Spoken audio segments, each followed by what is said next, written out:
What's up, boss babes? It's your girl Maiah Chanel and welcome back to the channel. I told you guys I will be bringing this video to you guys to help you to differentiate between a personal brand, a service-based brand, and a product-based brand, and how you can use different elements to brand each and every one of those differently and in the same way as well. So this is basically a one-on-one type of video where you're going to get all around overall view of how to brand these three different sections or categories, as you would call them, and we're going to get in depth into them later on. I'll give you guys separate videos for each one of these categories, but for now we're just going to give you the overall scope of all three of these sections, and I hope this video helps you out a lot. So if you're already enjoying it right now, give it a thumbs up and we're going to get started.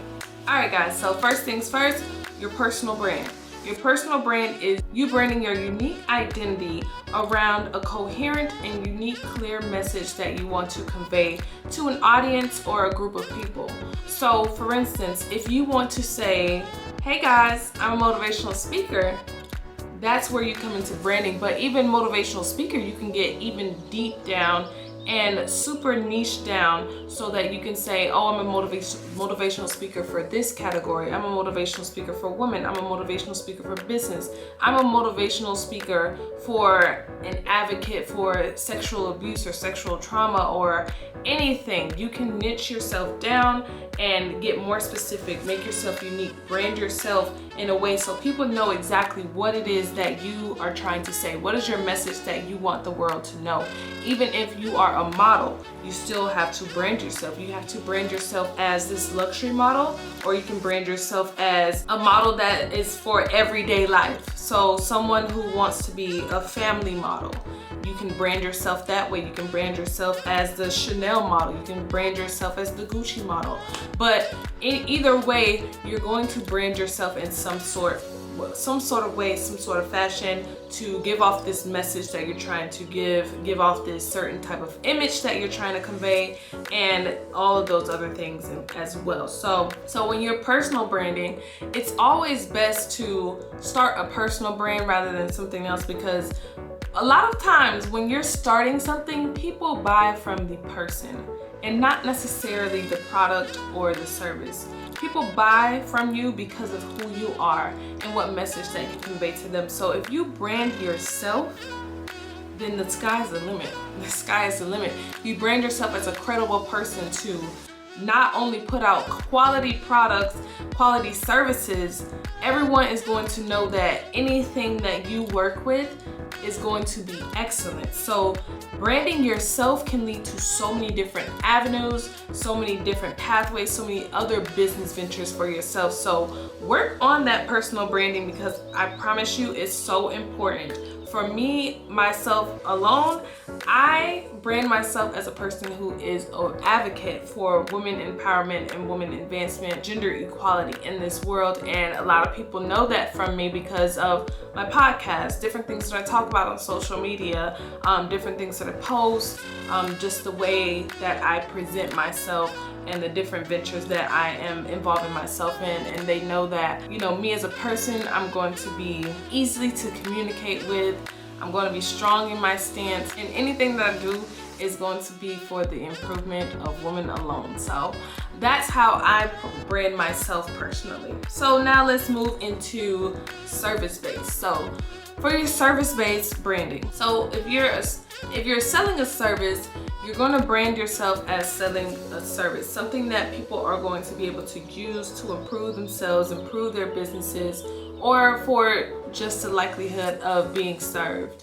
So basically, a service-based business is something that's not necessarily tangible. So it's going to be something that you receive. Let's say a massage. You receive a service by going to the dentist. You receive a service by getting coaching from someone. You receive consulting for your business. Those are service-based businesses. And the way to brand those are a few different ways. So first of all, everyone has to have a logo, but I feel like that is not the overall message. Your logo is not what's going to be the sole branding aspect of your service-based business. Now, when you're getting into the service-based business, A lot of this has to do with the people involved within providing that service. So for instance, bringing that personal branding back into it. A lot of times, service-based businesses thrive off of the creator's personal branding. So whoever that person is, they know that, wow, I'm going to get excellent service from this person, and anything that they do is going to provide excellence.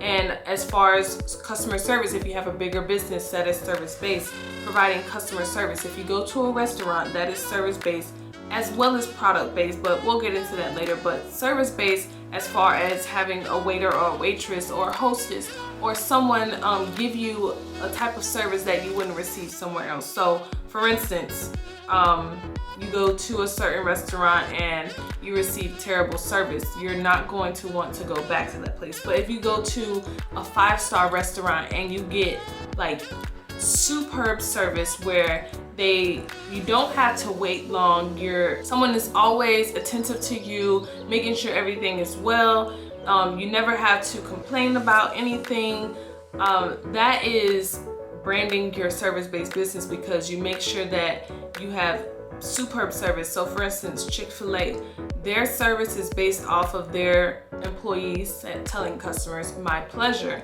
to establish a sense of professionalism as well as providing that excellent customer service for the customers so that they can have a positive experience, leaving a positive review, because reviews for your service-based business are so important. Because if you don't have other people who have experienced great service from you, then you will not be able to sell service to many other people. So until you establish from your previous customers or existing customers that this is where you need to be going to get this type of service, you're not going to be able to grow your business and grow your clientele base. So please do establish great customer service to in turn get great customer reviews for your service-based business. And last but not least, the overall spiel for the branding series is product-based businesses. So for a product-based business, a lot of things are going to catch your customer's eye. So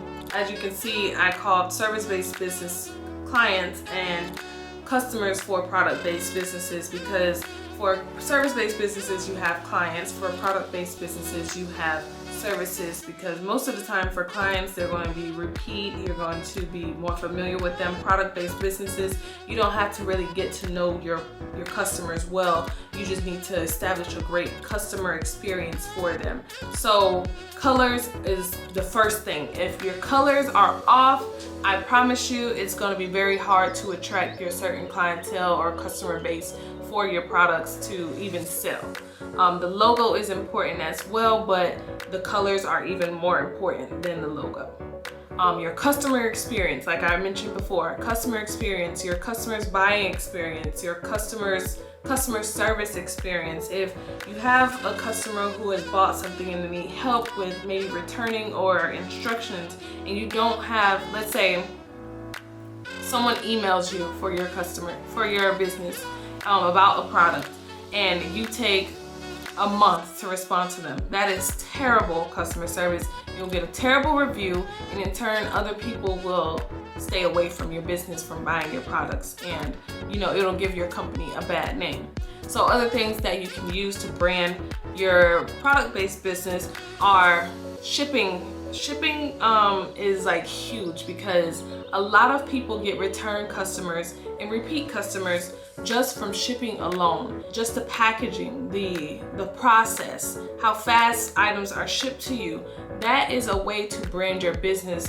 Fashion Nova, everyone knows that, wow, my package gets here so fast. Amazon, oh my gosh, everyone loves Amazon for their customer service and for their fast shipping speeds and for the easy flow of a customer experience, so that they have a great buying experience when buying products from Amazon. So those few elements are really, really key when branding your product-based business. So I gave you a few pointers on branding your personal brand, your service brand, and your product-based brand. So go ahead, check those out. If you have any comments, please comment below. I will be providing you guys with a detailed video of each of these individually, and just make sure you subscribe so that you can know when those videos come up for you guys. Make sure you hit that notification bell as well so that you can know.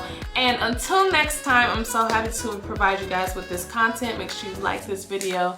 And until next time, it's your girl Maiah Chanel, and I'll see you guys on the next video. Stay tuned.